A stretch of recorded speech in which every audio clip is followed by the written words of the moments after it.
ঝড়ের আগে কান্তি আসে, আবারও তিনি আসলেন ঝড়ের আগেই। এবার ঘূর্ণিঝড় রিমলের আগে এসে এলাকায় এলাকায় নদীমাত পরিদর্শন করলেন তিনি।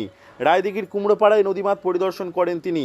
পূর্বের ঝড়ের অভিজ্ঞতাকে কাজে লাগিয়ে মানুষজনকে সচেতন করেন তিনি জানান নদীমাত ভাঙলে এলাকায় নোনা জল প্রবেশ করবে, সেজন্য মিষ্টি জল ধরে রাখতে হবে এলাকায়, যার ফলে লাভ হবে। দেখো, আজকে 26 তারিখ, 26শে মে। আয়লা এক্সপ্রেস 26শে মে। সেদিনও রাত্রি 10:30 11টার সময় আয়লা আসতে বলছিল। আজকেও রাত্রি 11টার পরে রিমেল আসতে বলবে। আজকে বেলা 9টা থেকে অঝরে বৃষ্টি আর দমকা হাওয়া। বৃষ্টি তো থামার লক্ষণই নেই। আর জোয়ারের সময় আজকে নদীতে যে জল উঠেছে, যদি রাত্রিবেলা রিমেল আসে তাহলে 4 ফুট জল বাড়বে।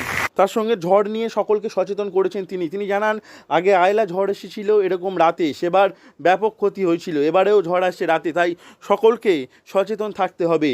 সুন্দরবনের এলাকায় কান পাতলেই শোনা যায় ঝড়ের আগে কান্তি আসে বলে একটি কথা। আবারও তিনি এসেছেন ঝড়ের আগেই, তাই সাধারণ মানুষজন তাঁকে পেয়ে খুবই খুশি। ঘূর্ণিঝড় রিমল আর কিছুক্ষণের মধ্যেই আছড়ে পড়বে উপকূলে, প্রশাসনও সতর্ক রয়েছে।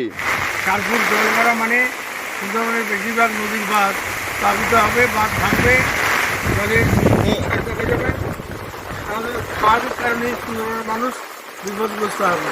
এই মুহূর্তে সবাইকে যেমন আবেদন, নির্বাচন সামনে, রাজনৈতিক মতপার্থক্য যাই থাকুক, একে অপরের হাত ধরে সবাই নিজেকে বাঁচাবার চেষ্টা করুন।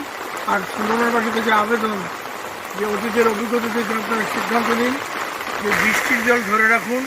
যদি বাঁধ ভাঙে, নোনা জল ঢোকে, অন্ততপক্ষে পানীয় জল জরুরি প্রয়োজনে ব্যবহার করতে পারবেন।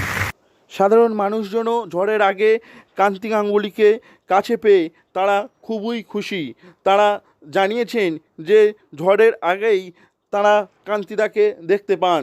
ঘূর্ণিঝড় রিমল আর কিছুক্ষণের মধ্যে আছড়ে পড়বে উপকূলে, প্রশাসনও সতর্ক রয়েছে। রিমলের প্রভাবে রবিবার সকাল থেকে ঝোড়ো হাওয়া সঙ্গে টানা বৃষ্টি চলছে। বেলা বাড়ার সঙ্গে সঙ্গে বৃষ্টি বাড়তে শুরু করেছে। ইতিমধ্যে জলস্তর বাড়তে থাকায় ফুঁসছে একাধিক নদী। এখন দেখার দক্ষিণ 24 পরগনা জেলায় ঘূর্ণিঝড় রিমল কতটা ক্ষতি করে। দক্ষিণ 24 পরগনা থেকে নবাব মল্লিকের রিপোর্ট, লোকাল 18 বাংলা।